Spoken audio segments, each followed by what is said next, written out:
Prochain livre qui m'a vraiment passionné.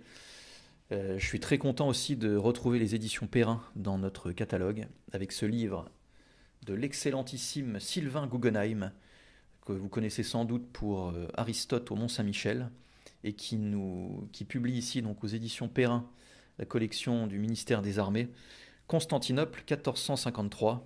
C'est un livre que j'ai dévoré, c'est un livre exceptionnel, comme tout ce que fait Sylvain Guggenheim.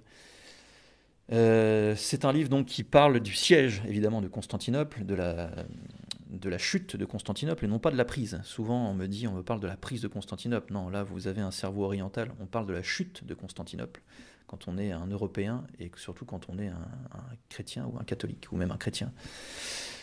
Alors vous avez, ce qui est vraiment passionnant dans ce livre, c'est que vous avez tous les aspects de cette chute qui vous sont proposés. Le contexte, à savoir évidemment qu'il y a un contexte historique et un contexte religieux. Le contexte religieux est assez passionnant parce qu'on se rend compte que tout, tout se fait parce que les chrétiens n'ont pas réussi à faire ce qu'on appelait l'union de l'Église, c'est-à-dire, pour faire très simple, les schismatiques orientaux, qu'on appelle aujourd'hui les orthodoxes, même si c'est un nom qui ne convient pas vraiment, mais bon, c'est comme ça, refusent de se soumettre à l'autorité du pape et donc de rester dans le giron de l'Église, ce qui est normalement une obligation pour tous les chrétiens.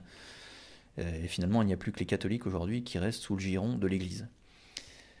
Il y a, vous verrez dans le livre, chose que j'ignorais, il y a tout de même un empereur byzantin, donc parce qu'on parle de Byzance, qui accepte cette union de l'Église avec des vues politiques, puisqu'il se dit en acceptant cette union, on va venir m'aider, parce que je sais que les Ottomans vont attaquer, et j'ai besoin d'aide parce que, effectivement, Constantinople à l'époque est déjà sur la fin depuis au moins un siècle et demi. Vous verrez la carte, une des cartes dans le livre. Vous voyez tout ce qui est en vert ici, je ne sais pas si vous le verrez bien avec la caméra, mais tout ce qui est en vert ici, c'est les Ottomans, et là ce sont les Ottomans, et Constantinople c'est là. Donc vous êtes entouré en fait d'un empire ottoman musulman, et qui va être attaqué par le sultan Mehmed II, un jeune sultan d'une vingtaine d'années, qui va se servir de hadith, donc il va se servir du Coran en fait pour interpréter et surinterpréter des passages, et voilà, réussir à mettre au moins 150 ou 200 000 hommes dans cette guerre face à environ 10 000 Grecs, 10 000 Byzantins. Donc il y avait à peu près un défenseur pour 20 attaquants, et malgré cela, le siège a duré 55 jours. C'est une épopée de défense absolument incroyable. Il y a des choses qui sortent absolument de l'ordinaire. C'est sans doute un des sièges les plus spectaculaires de l'histoire du monde, qui se termine mal pour les Européens.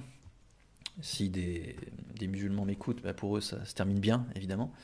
Et donc, Sylvain Guggenheim nous explique tout ça dans les détails. Vous avez même des détails du siège qui était un siège absolument horrible. Et la chose qui m'a vraiment marqué, voilà, c'est ça, c'est la désunion des chrétiens. Et en réalité, ceux qui permettent la chute de Constantinople, ce sont des Européens.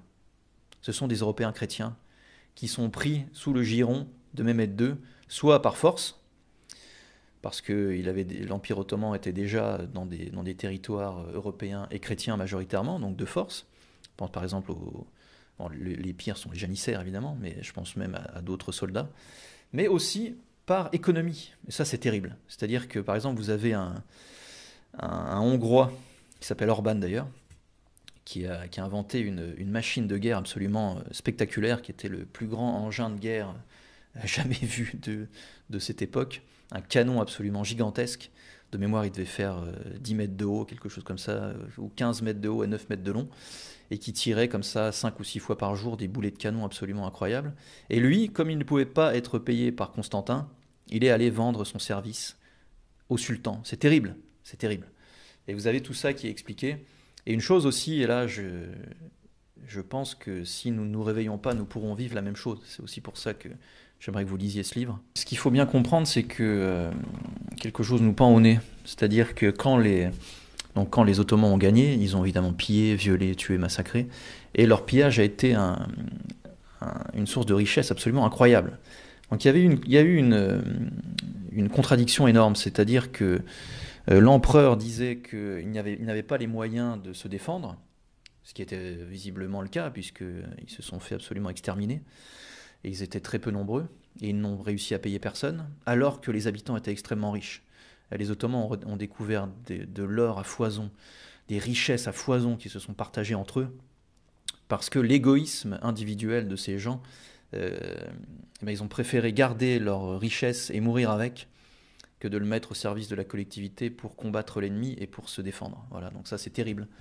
C'est terrible, donc très grand livre de Sylvain Guggenheim, 350 pages, 25 euros, aux éditions Perrin.